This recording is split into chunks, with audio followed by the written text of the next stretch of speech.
Hello, my name is Reverend Dr. May Elise Cannon. Today is Saturday, May 11th. Today is day 218. I'm still in South Africa. I'm in Johannesburg. I had to make a choice today to remove myself from a situation.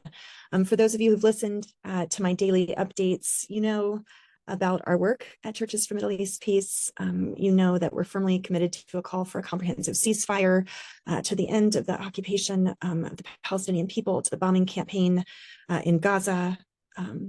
And you know, we've spoken out regularly against the attacks by Hamas on October 7th.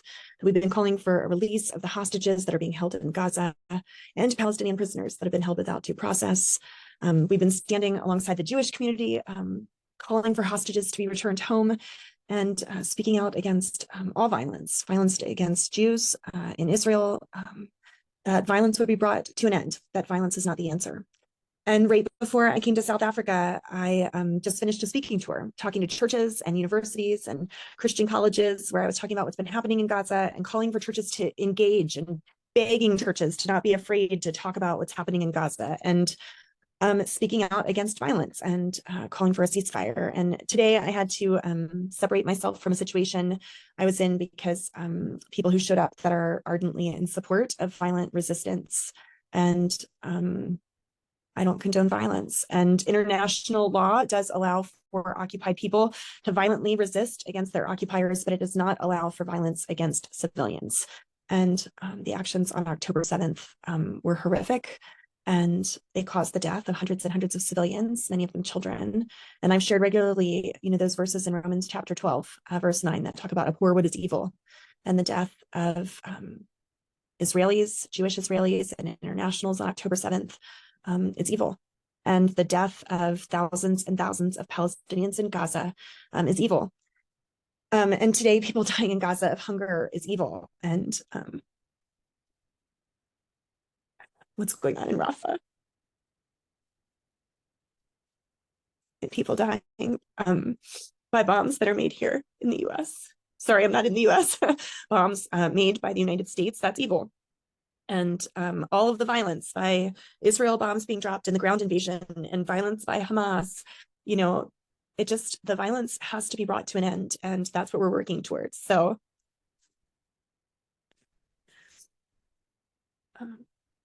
and in terms of what's happened in the last day, there's not good news. So I call you to continue to pray. I call you to continue in your advocacy. The Israeli army has said that now 300,000 residents have evacuated from Rafah, that they're in a humanitarian zone that's near Khan Yunis. The Israeli Defense Forces have called residents into these other areas. They also have called for areas in the north. There's these two areas called Jabalia and Beit Lahia in northern Gaza, and the IDF has called residents there to evacuate to the west of Gaza City as well. So 300,000 residents have evacuated from Rafah. According to that's Jewish news sources from Israel. US sources have only been saying 150,000, but sources from Israel are saying twice that number. Recent satellite images show the rapid emptying of refugee camps that were set up in Rafah in earlier stages of the war. According to The Guardian, the Israeli military has told residents of neighborhoods in central Rafah to evacuate. This is a major expansion. Before it was eastern Rafah. Now this is extended to central Rafah, threatening the displacement of hundreds of thousands of more people. After the evacuation announcement, I mentioned the airstrikes have happened in Gaza City in the north, Jabalia, Beit Lahia, as well as in Deir Abala area, which is in central Gaza. According to rescue services, at least 30 people were killed in attacks in central and south Gaza. The Israeli army says that sites in Rafah from which Hamas launched rockets towards the southern city of Beersheba earlier on Friday were struck and destroyed. France's foreign ministry has called on Israel to immediately halt its military operation in Rafah, warning that the move is threatening a catastrophic situation for the civilian population in Gaza.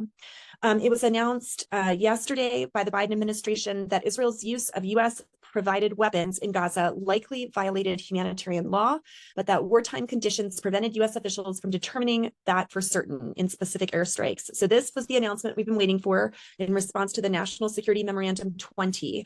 So in other words, Israel used U.S. supplied weapons in instances that were inconsistent with international humanitarian law. February 2024 U.S. National Security Memorandum requires foreign governments to guarantee that they don't violate human rights with weapons purchased from the U.S. However, arms deliveries will continue as the Biden administration has accepted Israel's assurances that the use of U.S. weapons in accordance with the law is credible and reliable, given a lack of complete information to verify that U.S. weapons were used in specific cases. Israel is currently seeking accountability for possible violations. The administration did not find that Israel had intentionally obstructed humanitarian aid to Gaza. AIPAC responded to the State Department report saying that there's no reason for critical arms shipments to be delayed and called on the Biden administration to immediately reverse the pause. So my understanding is that paused shipment has not been released, but that in general arms are not being, withheld. So it's yet to be seen kind of what's going to happen in that regard. 26 Democrats, led by Gothmeier and Golden, expressed their deep concern about paused arms shipments to Israel, asking for classified briefing about the decision, when military aid will be delivered.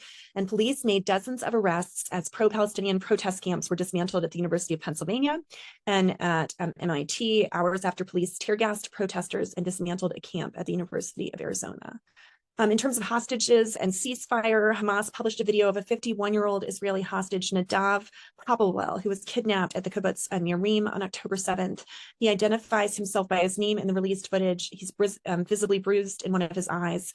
Senior Hamas officials said that Hamas has not suspended or withdrawn from ceasefire negotiations and that Israel turned against the mediator's proposal.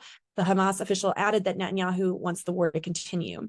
White House spokesperson John Kirby said that while in-person negotiations have ended, they're still working hard to keep both sides engaged, if only virtually, and they still have hope that a deal is possible.